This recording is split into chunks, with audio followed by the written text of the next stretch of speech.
Today, we are going to do a webinar on mentorship, thinking about how to set up your mentorship program for success. And so today is special because all actually of our webinars have been, tied to our Civic Champs core product. But today we're going to be highlighting our second product, which is called Mentoring Works, as well as the great work that Julie does with To Mentor. So yeah, it's super exciting that we get to tap into the mentoring space today with all of you. A couple things to note: this is going to be recorded, and we will send you all of the slides. And so if you are a big note taker like me, do not stress, because we will be sending all of these out to y'all. All right, we'll go ahead and get started here with some introductions. Like I said, my name is Emma Dawson. I am the Director of Partnerships and Strategic Initiatives at Civic Champs. And I also play a part in our second product called Mentoring Works. I do all outreach and operations for our Mentoring Works product. A little bit more about my background. I actually studied music in college and entrepreneurship. And I am also a 2022 Venture for America Fellow here in Pittsburgh, Pennsylvania. And a couple of different organizations that I love to volunteer with are Hit Like a Girl. They're a nonprofit that advocates for female and non-binary drummers. Western PA Diaper Bank, the Education Partnership, and the Missouri Fine Arts Academy. But I would love to introduce Julie Cantor to be with us as well. So Julie, if you want to tell us a little bit more about you, that'd be great. Thanks, Emma, and it's so great to be here. I'm Julie Cantor, and in 2015, I founded a company called To Mentor Employee Engagement Solutions to bring the spirit of mentoring to corporations and associations and nonprofits and help people help each other more in the workplace. I worked for Inc. magazine. Like Emma, I'm really passionate about entrepreneurship. I ran a charity in a few markets called Network for Teaching Entrepreneurship, NIFTY. I ran the Boston chapter, the Washington, D.C. chapter, and helped take the program to India. I was involved with STEM Connector and Million Women Mentors and Change for Growth Consulting. I'm very involved with actually a lot of causes. One is reducing the stigma of mental health on college campuses through Active Minds.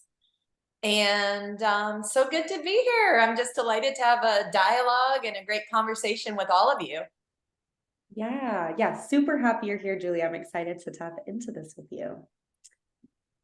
All right, so this is what we're going to get started with today. This is a bit of our roadmap for you all on the call. So me and Julie will go through some basics of what mentorship is, talking about the kinds of questions you should be asking as far as aligning your mission, vision, and values to a program. We'll go through some recruiting, matching, and training tips and tricks, same with tools and resources, and then we'll round out our discussion thinking about how to build sustainability and retention in your programs. But definitely stick around until the end, because me and Julie both have different kinds of freebies that we want to give all of you to help you, build a program that's set up for success. And on top of that, we'll of course be answering questions at the end. So if you think of things throughout our presentation, please put them in the comments and we will answer them all at the end. So yeah, we're super excited you guys are here. So to get to know you all a little bit more, we're going to put a poll up in Zoom right now with two questions. Are you helping support a mentorship initiative today? And if the answer is yes, we would love to know what size of the program. So Chloe, who is our marketing lead, if you will go ahead and put that poll up, that would be great. And Emma, in terms of the size, are you going to ask for the number of people involved or the number of matches? Matches, yeah, great clarifier, Julie. So on the second question, you'll just see numbers, but we want to know if it's 1 to 49 matches or 50 to 99 matches. So tell us a little bit more about how you're set up. Cool. Oh, I'm seeing great answers pop in already. Awesome.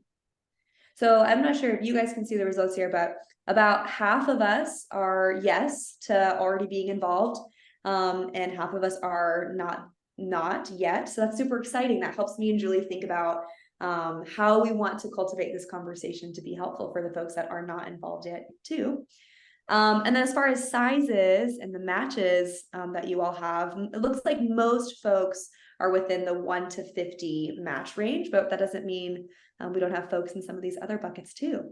Okay, great. And then this is something I want to mention as well, but this third question of what you are wanting to get out of this call, feel free to put that in the chat. We would love to hear more of what your real, questions or your real interests are in thinking about mentorship, building, and how to build a program. So you can put that in the chat if you want. You can also do some more self-reflection to that question if you want.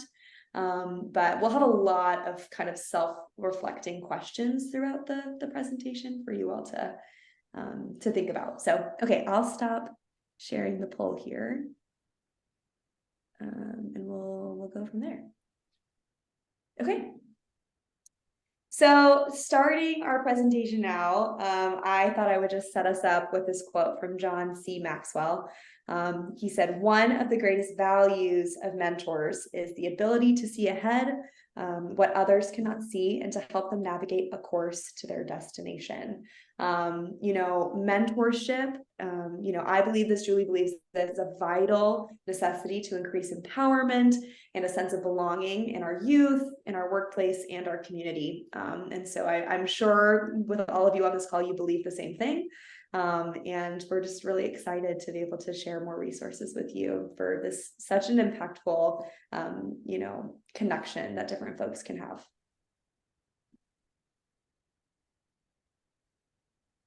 So obviously, Emma and I are incredibly passionate about mentoring. And I think more than ever, driving that human connection, helping people help each other, whether it's clients that you work with through your nonprofits, your own team. There's an incredible, rewarding and business case for mentoring. And the way we like to define mentoring is, or I'm going to use the Berkeley Labs, mentorship is a protected relationship where a more knowledgeable or experienced person guides and nurtures the professional development or growth of another outside the normal manager-subordinate line management. Its focus goes beyond learning specific competencies or tasks and builds a climate of trust so the mentee can feel secure to seek advice on issues impacting their, I would say, personal and professional success. We also really focus that there's many, mentoring is universal. Mentoring drives engagement and retention. Mentoring drives mental health, psychological safety. Mentoring drives diversity, where we learn diverse perspectives. And I think something that's really important is for leaders is mentoring offers the opportunity for those leaders to build a living legacy. And we say a lot that a mentor is someone who speaks with you, but a sponsor is someone who speaks about you behind closed doors and can be very instrumental in helping you advance. And when you call a friend or an organization to get someone's child an internship at your organization, for example, that's sponsorship. You're championing them into opportunity. So that's also really, really an important distinction. The last thing I'll just point out, and I love this study, is that there was a company that was had a volunteer mentoring initiative. And Wharton and Gartner did the study on this. People who mentored got promoted 6 times more often than people who didn't mentor. Proteges, the mentees, were promoted 5 times more. And retention rates retention rates at the organization was 20% higher. It saved the company so much money, millions of dollars in the costs of employee turnover. And in nonprofit, we have turnover too. So we think about mentorship in terms of serving our constituents, but also the opportunity that we mentor within is so valuable.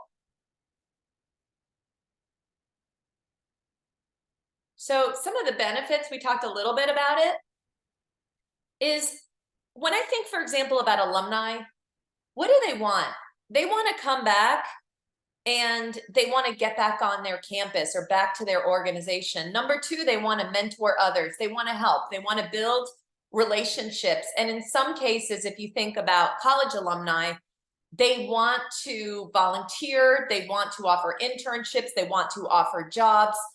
And a lot of associations and organizations are creating mentoring programs for their volunteers to add benefits to their volunteer base and alumni. Anyone who's on your board of directors, anyone is in a position to, and every single one of your donors, to both be mentors, but also to be sponsors and champion a cause. Remember I said, speak about you behind closed doors, talk about your cause. I don't think someone should be on a board of directors or trustees or advisors if they're not a sponsor championing actively that organization. And we're doing a lot more in that space now. Retention rates and engagement, we talked about. When you lose people, you lose donors, you lose relationships, you lose the children that they served. We talked about driving greater diversity and inclusion. And that's so important right now with all that's going on in the world, that we learn from different perspectives and that we don't mentor people who are just like us. And as a mentor or as a sponsor, we also have the opportunity to champion or illuminate another person's voice, using our political capital, our power, to make sure other voices are heard. Sapien Labs did a study on mental health. 50% of our 18 to 24-year-olds in 2020 at risk of a mental health diagnosis. It's epidemic. When you suffer in silence, you get sick. When you have a mentor and trusted relationships, there's hope. And we talked a lot about building the muscle of mentorship and sponsorship to build yourself, your own leadership legacy. So those are some, and I'm sure you can think of many, many more benefits of, and I want to say something very important, bi-directional, mutually beneficial alliances between the mentor and mentees. It's not a one-way street. These are mutually beneficial alliances. Yeah. Emma?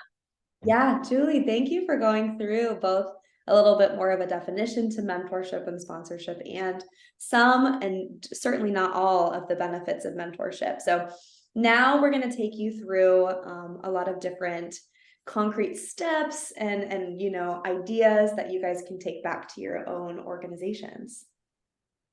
Yeah, so first I want to just shine light to some different kinds of mentorship models that are out there. I've chosen 6 to share with you. Like Julie alluded to as well, there's a lot of different ideas out there about mentorship models and program success. And so definitely happy to share more after the call. But first I'll talk about these 6. So number one here for types of mentorship models is that one-on-one mentoring. So this is what you pretty traditionally see, what people think of when they think of mentoring. This is usually what comes to mind. In this type of mentorship model, the focus is typically on the mentee. This, I think, really alludes itself to long-lasting relationship building. And so if that is the kind of mission or outcome that you want from your mentorship program, one-on-one could really be of benefit to you. For an example, I think about maybe big brothers, big sisters as a one-on-one mentoring model with bigs and littles, how the big is very dedicated to their little and helping them, grow as an individual. Number 2 here is peer mentoring. So you can think about peer mentoring as the same thing as one-on-one mentoring, but instead of maybe like a senior level person and like a youth or someone at a junior level, peer mentoring is when, both people involved are, at the similar job level or age range. So an example for that, actually in my life, I'm in Venture for America, like I said, and I'm actually in a peer mentoring model with another fellow who is my age. And we meet, once a month to talk about different goals and ambitions we have. So you can think about that one. Number 3 here is group mentoring. And so this is when you have a one mentor to many mentee relationship.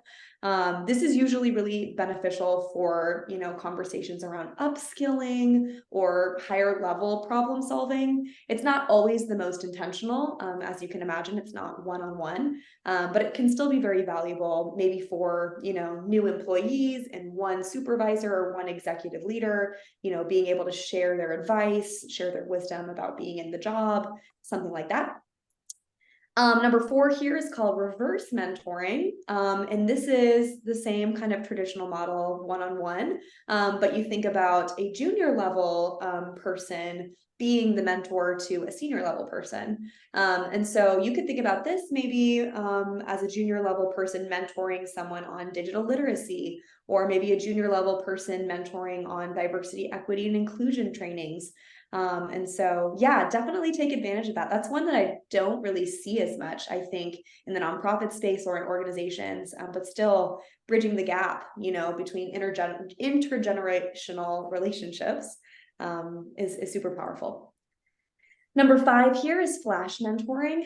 So this can be seen as quick one-off mentoring sessions aimed at learning a key piece of information, skill, or fast relationship building, or even networking, right? This can honestly be really helpful at the beginning of a program, and just a way for your mentors and mentees to quickly all get to know each other, almost like speed dating in a sense. And then after you do flash mentoring, you could maybe move into one of these other 5 models you have on the screen. And then number 6 to round it out here is team mentoring. This is that many to many relationship. So you have a group of mentors and a group of mentees coming together.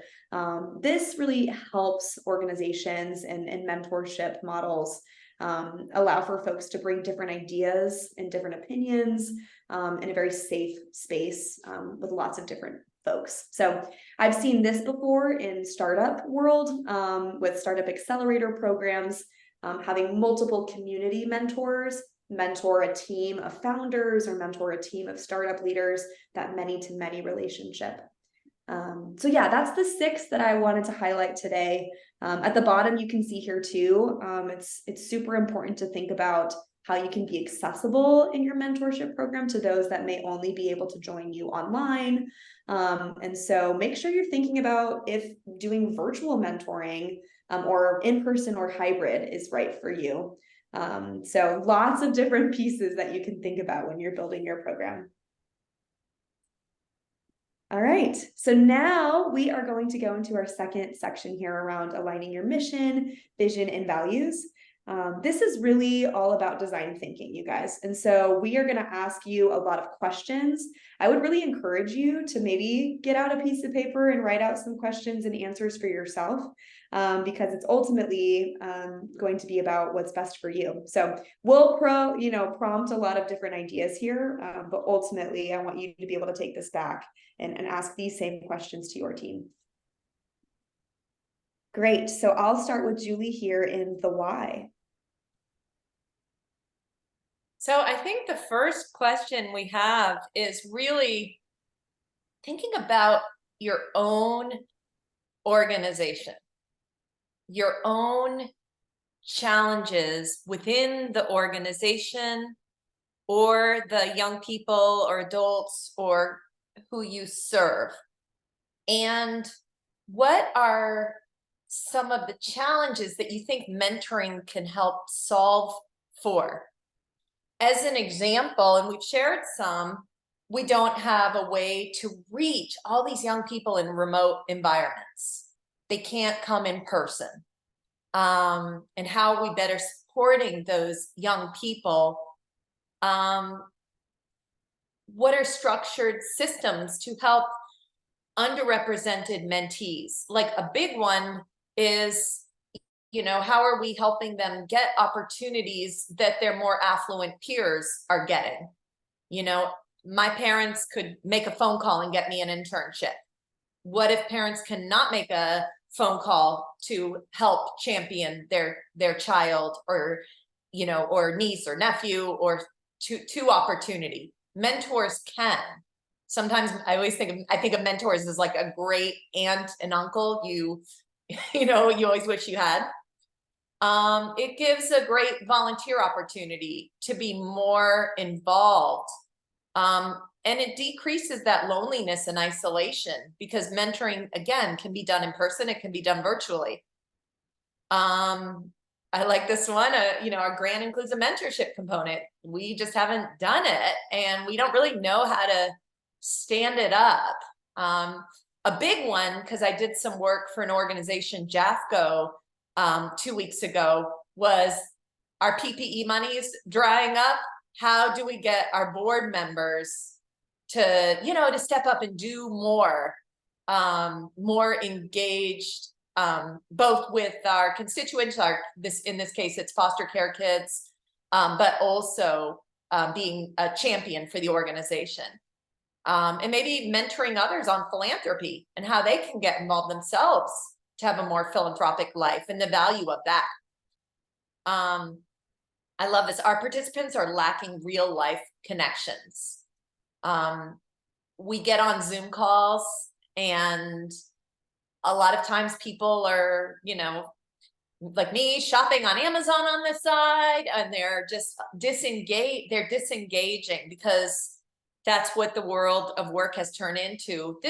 When it's a one-to-one connection with another human being, they get more of you, you get more of them. And it gives that real life relevant connection. Emma, back to you. Yeah, that's great. I'll take you through the next one here, which is the who. So as you are thinking about building a mentoring program, similar to knowing what your real issue is that you're trying to solve, that Julie, so greatly explained, you need to know the who on both the mentor and the mentee side. I'd also advise you all to be as specific as you can, really get into the mind of who your target audience is going to be. And so, for example, on here I have on number 3, a real world example of women. Okay, are we talking about high school women? Are we talking about women in their 40s and their 60s? Who specifically are these women in Pasadena, California? Are they in Pittsburgh, Pennsylvania? Just being as specific as you can. We think about founders on number 8. Are we talking about tech founders? Are we talking about a different kind of founder? Adult cohorts, right? So I think the more specific you can be, the better. And then my second point here, I think it's really important to go out and talk to these people. It's one thing, say that you're building this awesome program, but if you have not really gone out to the community and talked to mentors or potential mentors and potential mentees about what their real issues are and what they're really, longing for in mentorship, then you are not building the most successful program that you could build. So it's super vital that you include their personal stories in the planning process too. All right, back to you. Okay. Sometimes also, when we have our own real challenges in life, we're better equipped to be a resource, mentor others. I get a lot of phone calls from women and families impacted by addiction. Well, we had a challenge in my own family 18 years ago, and I really want people to know they're not alone. So I have a niche, and people contact me, but it's from my own challenge, my own pain. And then if people know that, they can reach out to you. But thinking through with your own initiative, what is it that you want to happen as a result? And it's really important to start early to think about what you can measure, especially in the nonprofit community where we're held to grant outcomes. It's more than we have 32 matches in the program. How are we looking at those KPIs, those key performance indicators? Do we want to see an increase in volunteer numbers? I worked with an organization and they wanted to specifically get more women into manufacturing jobs, more women in STEM. Do we want, helping students, increase the number of students who go to college, increase, one thing I love is when the mentees become the mentors, that they benefited. And that was, for me, I had a mentor for 20 years named Mike Caslin, and he mentored me into nonprofit when I was just 21 years old and became a young executive director. He's the only reason I was there. And so I always feel I need to pay it forward based on what he did for me. How do you capture those? How do you capture those? Share them with your donors, share them with your communities. What are the key performance indicators? There's a dollar figure if you can better retain your volunteers and your employees. There's a cost to volunteer recruitment. There's a cost to losing an employee. Society of Human Resource Management says the loss of an employee is about 50% of their salary to replace them. To replace a physician in nonprofit healthcare, $1 million. And we know 62% of physicians are more willing to stay if they're in a mentoring relationship, whether they're being mentored or whether they're mentoring others. 62% more likely to stay. So you can see where there's you're starting to build that business case. Emily, back to you. Yeah, so building on to that, really thinking about the specific kinds of key performance metrics that you're required to track. We know in the nonprofit world, like we keep mentioning, that a lot of grants or a lot of different funding comes along with different kinds of programmatic metrics that you have to check back in on in a year, or maybe 6 months, or maybe you're part of a cohort that you're checking on these kinds of things more periodically. And so check in on this, talk to your different colleagues at your organization and see if there are different kinds of requirements that you have to track in your mentorship model. So some that I see a lot with different folks, I've listed here. So you may be required to track youth's social economic status, or, hours logged between a mentor and a mentee, or the number of participants, the number of meetings that are happening, goal tracking. I think that's one that I've seen a lot more recently, of formalizing ongoing goal tracking. And similarly formalizing ongoing retention numbers. How many mentors are converting, or how many mentees are converting to mentors? I think that's a really interesting one too. So just keep this in mind. If there's something that you are tied to track, making sure that you have this up front, so that in a year you're not scrambling to try to find all of this information. Great. And then the last thing here I wanted to mention is really assessing the resources that you personally have in your organization. And so on top of knowing the why and the who and the how, and the metrics, look into your own organization and really ask yourself, do we have the money? Do we have the time? Do we have the personnel to make all of this happen? So I've just added some questions here for you guys to think through. One that I will mention here is number 3. Are there other orgs in your area that are doing the same kind of work that you're doing? And is there collaboration? Is there space for synergy in your community where you guys could work together to ultimately build capacity together versus trying to do the same thing in different silos? So that's the one I really wanted to highlight. I think partnerships are super valuable when we think about mentorship. Julie and myself going into partnership here in this presentation, it's important to partner with other people on this kind of work.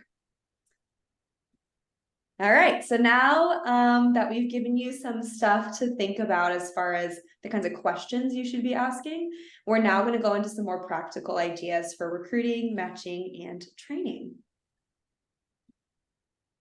All righty.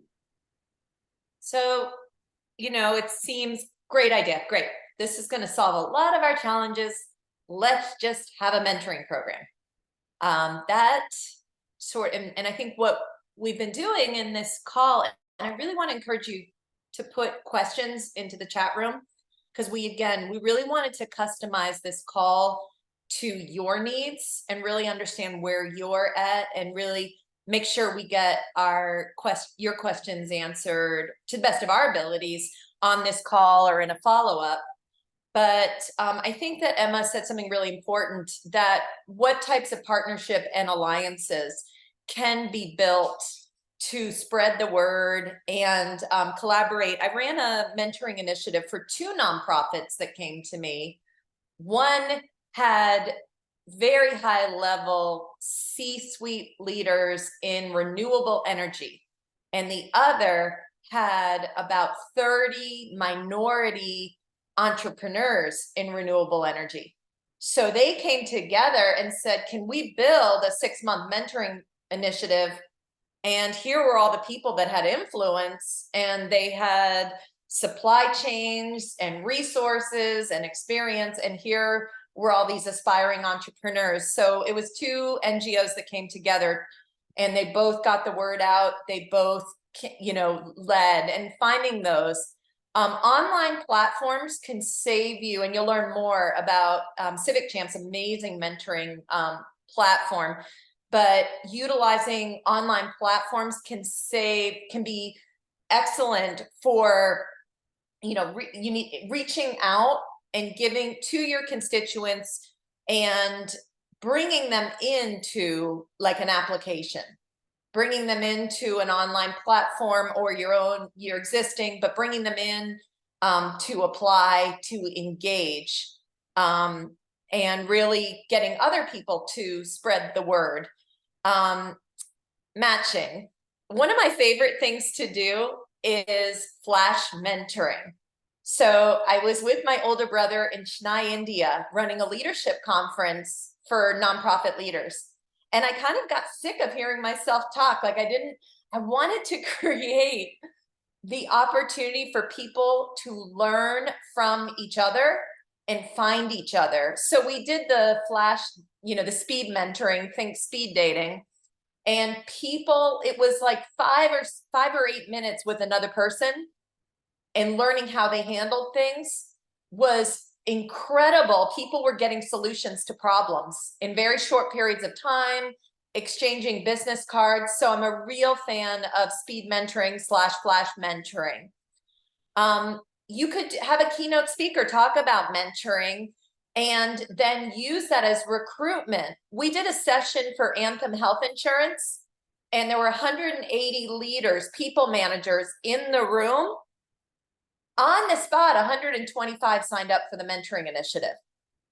So having some type of kickoff event, for another nonprofit, Betty Ford Center, we did an organizational retreat, and we utilized during lunch the flash mentoring, and their top leaders agreed to mentor their managers and above, their next gen leaders. They had a special leadership program, and we used the retreat for people to find each other and match and be trained all during the retreat. Questionnaires, really identifying and utilizing. You really want to know where people want to go or grow for the matching. And we at 2Mentor, in our application, we have many lenses. We look through the lens of capabilities. What are the capabilities what is the mentee looking for out of the relationship? Where do they want to grow? And then 2, what are some of their, top, what does the mentor most have to offer? And is there alignment? There's many other lenses, and that can also include hobbies and interests, geography. So really taking the time to think that through and put it into your questionnaires. And then I do want to say, having worked with children in poverty for 20 years, that liability is no joke. You do not want adults matching with kids under the age of 18 without doing a background release form and understanding and making sure the child's safety is first and foremost. With a lot of our, we worked with teaching entrepreneurship to inner city kids in poverty. A lot of the mentors would come to their schools and work with the kids in the library. They were not allowed to meet off site, and we did the background release checks. So that's something I just want everyone to keep in mind. And then getting feedback from the mentor and mentees. If they're not hitting it off after their first meeting, after they've been matched, if they're not hitting it off and feel that they can work well together, if they're on the fence, we'll encourage another meeting. But if it's not a good fit, or if someone's not responding to the other person's calls, we'll rematch them. We will do our best to rematch them instead of letting it go 3 to 6, 9 months in a mentoring relationship that's not working out. Yeah, exactly. And I'll get into more of that ongoing feedback and how you can use online platforms to address that need as well. Great. And then I just put a couple of different ideas here for training your mentors and mentees. So really the name of the game here is being super clear on expectations and commitment for both your mentor and your mentee. And so after, you've matched them, or maybe during that process of onboarding them to your organization as a mentor, making sure they understand, when they're going to get trained, who their, ongoing contact is going to be for support, the channels of communication that are going to be available to them. Should they, expect a text message from their mentor and mentee? Should they expect, office hours maybe as an opportunity to check in? And so, or like what Julie said, am I going to just be meeting at the library every single week? Where are we allowed to meet with one another? All of that is really important. And so a couple practical ideas. I think it would be a great idea to create different kinds of contracts that your mentor and mentee understand. And so they sign that, and something you guys can check back in on and fall back on, depending on how those relationships continue to unveil. Making sure you have a set of rules for confidentiality. And again, collecting that ongoing feedback, is so vital. So I kind of just scattered through all of those, but a lot of different ideas of system building for training your mentors and mentees for this one here. Awesome. So now we are going to move into talking about some tools and some resources. I know that Julie and I are going through so many different ideas in this conversation about building programmatic success. And so if there's anything that we've talked about today that really resonates with you, please let us know after this call, and we'd both, be happy to do more of a deep dive one-on-one conversation about any of these topics. But now we'll quickly go through some tools and resources. So here, I just put a couple ideas for you and your colleagues to start thinking about when it comes to tools and resources. So some tools that you and your nonprofit or organization can use to help think about how you want to set up a mentoring program with your organization is the thing called the SWOT assessment or SWOT analysis, and then SMART goal setting. And so I put a couple of different graphics here. You can find a lot of templates online, but doing something like a SWOT analysis allows you to really dive into maybe some of those weaknesses and threats that you hadn't thought about before. Maybe there's a weakness, like we said earlier, there's 20 students that are unable to meet in person. How are we going to address that weakness?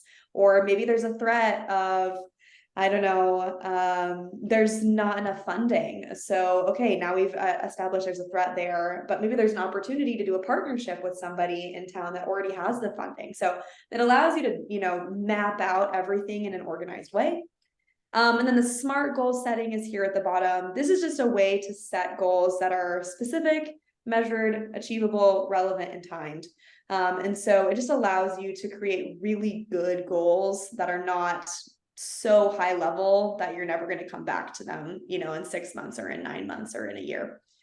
Couple other ideas I put on here for resources, establishing a cadence of how often you're going to meet for mentors and mentees. Let's say you are required to meet once a week or required to meet once a month.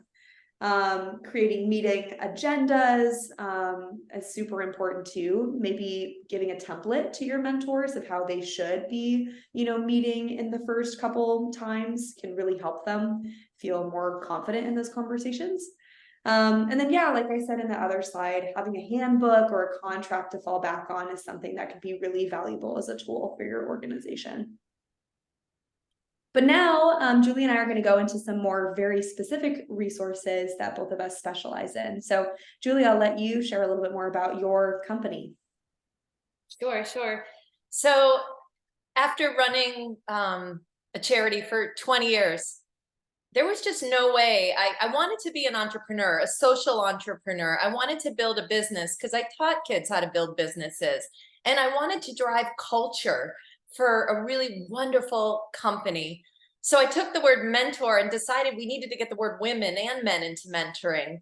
And being a big fan of 80s music, there's the adage, it takes two, that song, it takes two to make things go right. It takes two to make it out of sight. Well, it takes two to mentor. And so we put together a free assessment and to help you think within your own organization, how ready are we to starting a mentoring initiative? How ready are we to doing it? And thank you. We've added the assessment to the chat, and it will get you also, if at the end, if you need certain things, it will get you also a call with myself or Emma to go over the assessment. But it's really a readiness assessment, and you can do this with a team, by yourself or with a team, to start thinking through some of these tough questions about how ready are we for starting, or is there something more we want to do?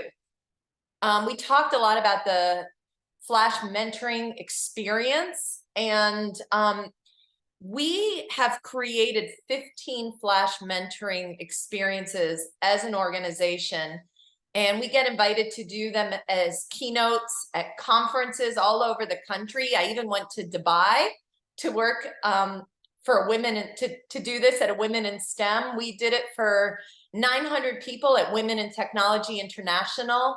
And we created 15 experiences in this Flash mentoring, and they can be done virtually as well.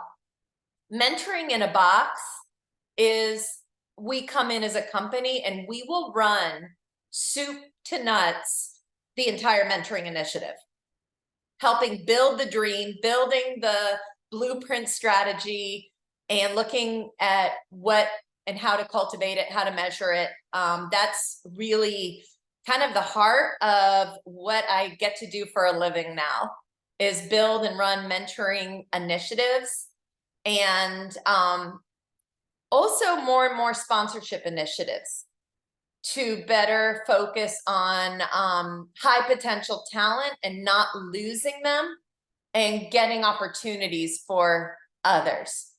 We do a lot of global advising people how to build and run and troubleshoot through challenges. One thing I noticed why most mentoring relationships fail is, let's say Em and I are connected with each other and we're going to be peer mentors and learn from each other. Well, 2 weeks later, Emma didn't get the email that she was matched with me. It went to her spam folder, and I was busy and not paying enough attention. I thought I'd get to it later.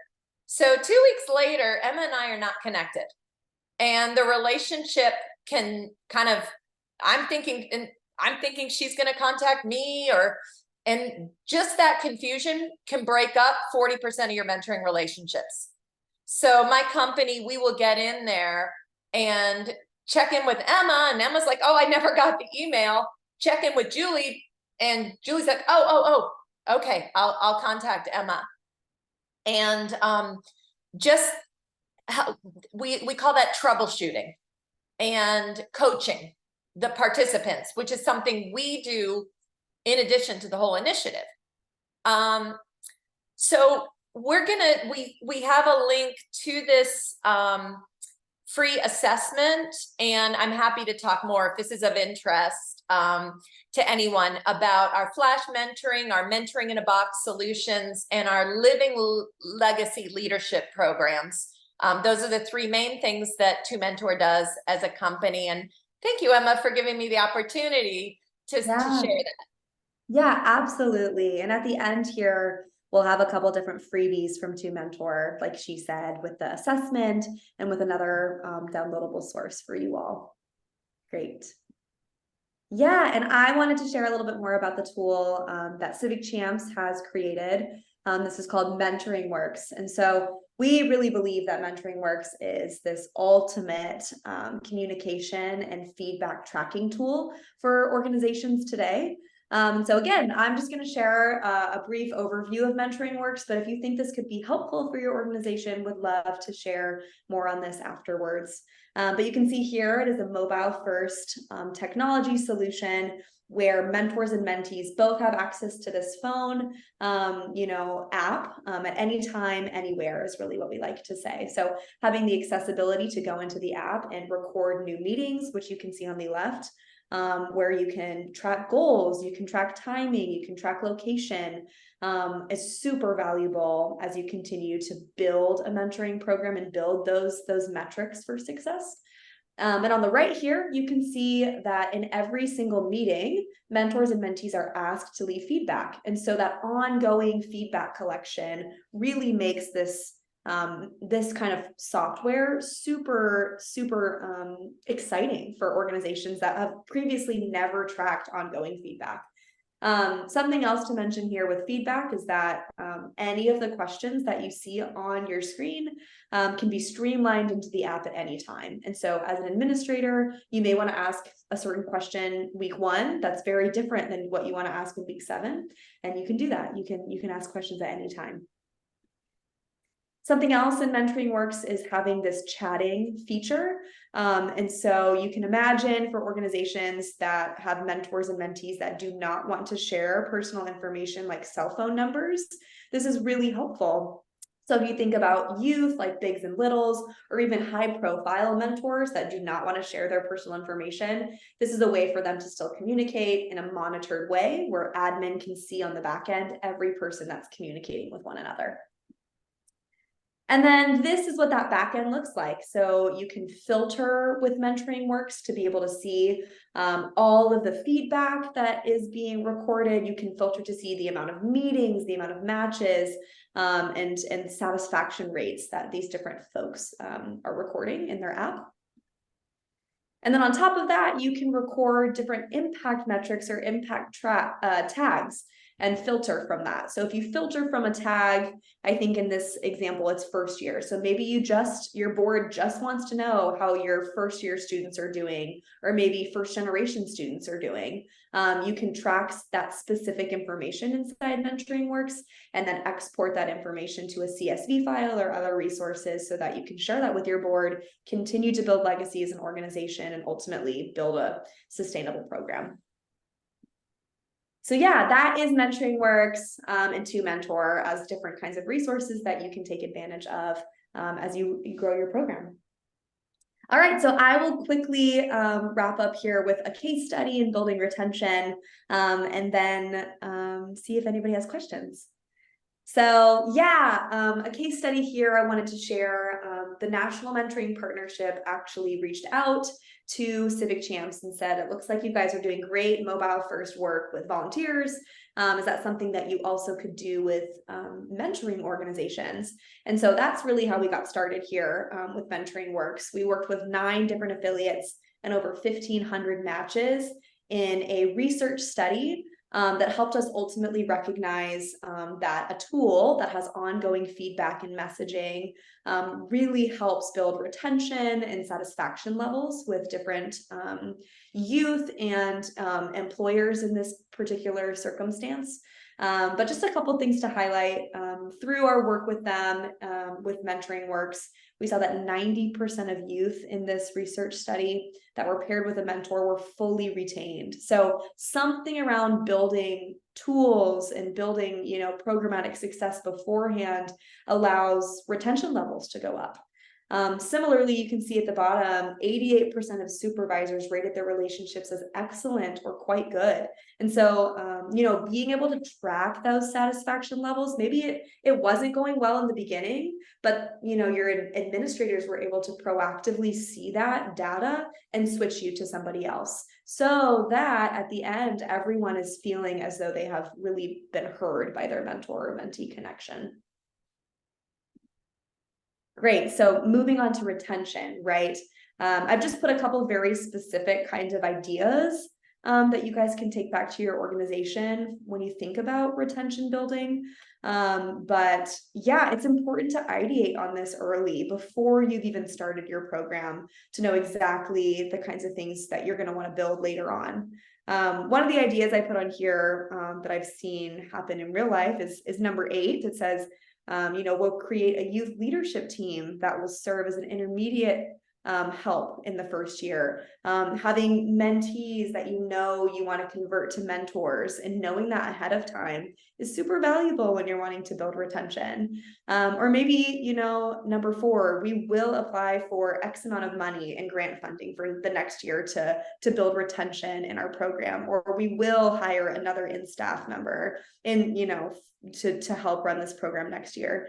So recognizing how you believe you're going to build retention before you've even started is super valuable, so that you can track that throughout the entire year and make sure you're reaching those goals.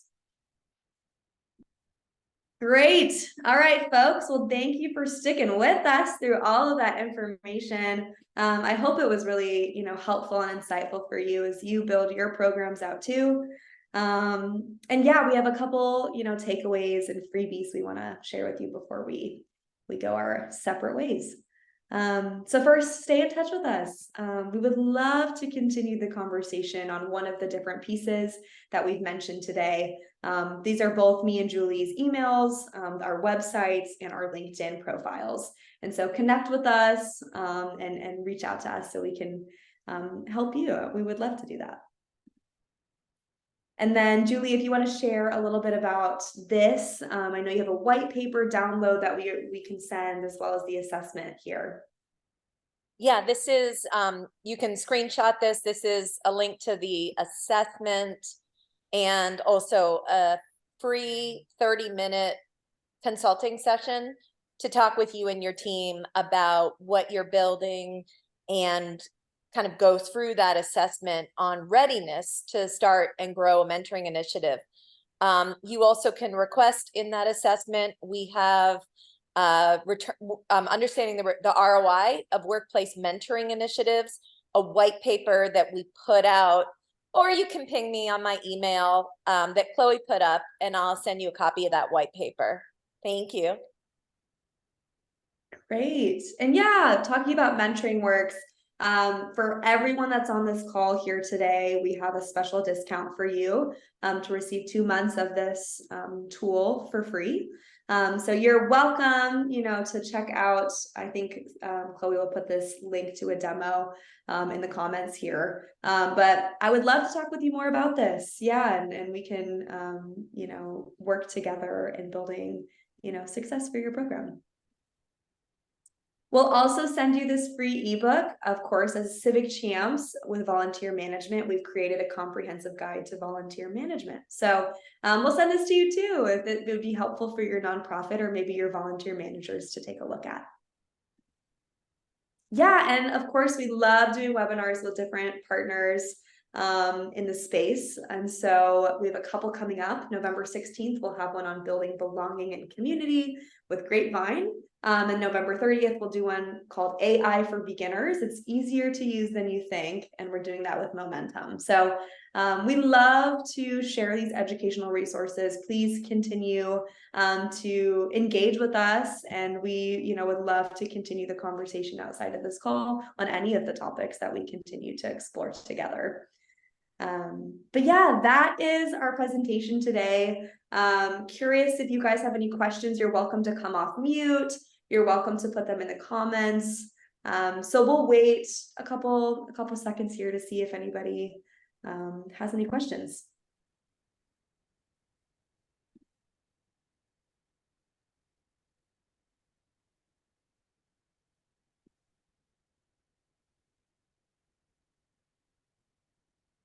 Alrighty. Well, Julie, it has been a pleasure doing this with you. I don't know if you have any final thoughts that you want to share with the team that's on the call today. No, just super great. I definitely want to come to that AI. Yeah.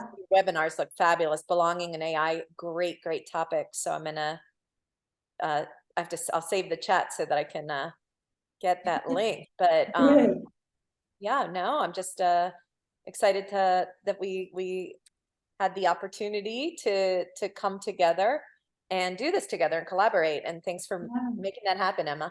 Of course, Julie. Yeah, honored to do it with you. All right, folks. Well, y'all have a great rest of your day. Thanks for spending an hour with us today. And we hope to hear from you soon. Bye, everybody.